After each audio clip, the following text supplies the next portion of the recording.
Hello there. I'm inside the house because it's a really crummy day. You see this beautiful raised bed back here? Let's find out how I did it.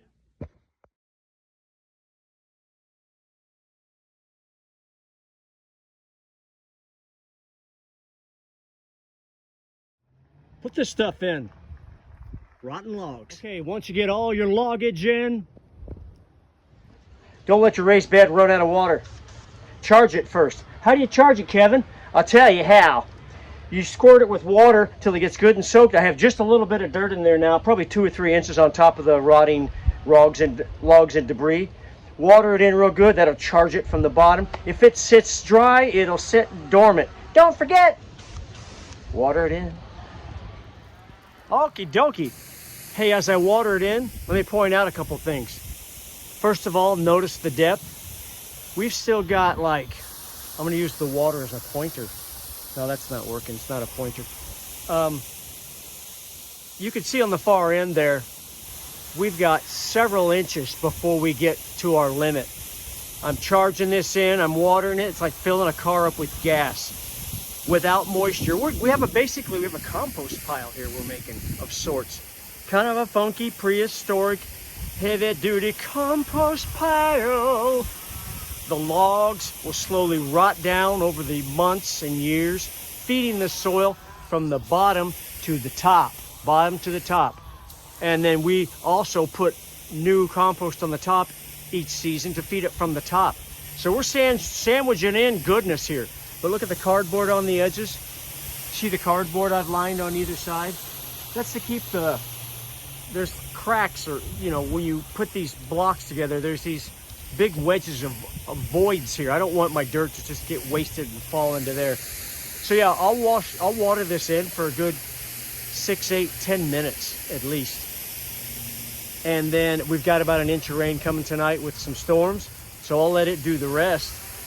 So that's what I'll do, and then I'll fill it up a little more in a bit. But yeah, the cardboard is there.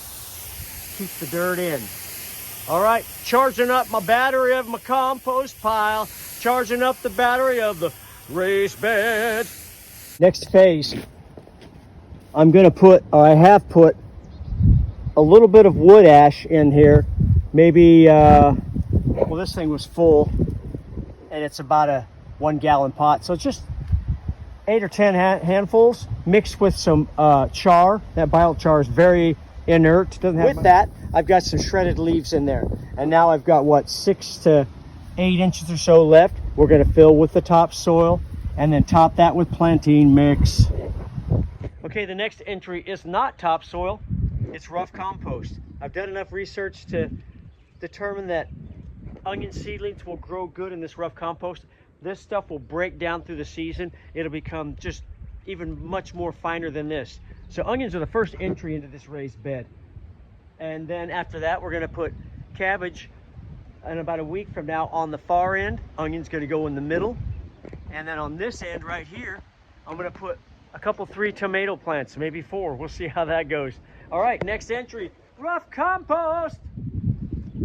Okay. Look at here, all done. So now we're going to go tomatoes. That's the plan in this first part in about a month or so. In the middle, we've got onions. See the 3? Got 3 different varieties, 1, 2, 3 right there. Behind that, we're going to go with cabbage. Cabbage and tomatoes don't get along, but guess what? Onion likes both of them. Ha ha ha! Excellent. So that's how that's going to work, guys. This bed took a while to fill. Remember, hardware cloth at the bottom, that wire mesh stuff to keep the critters out and the roots out. Followed by cardboard, followed by rotten wood. Topped it off with some really rough leaves, twigs and stuff. Any so-so dirt above that, on top of that, and then topped it off with some compost, guys. Yeah, let's do it. I'm excited about this raised bed. It is awesome. Ha ha! Happy gardening.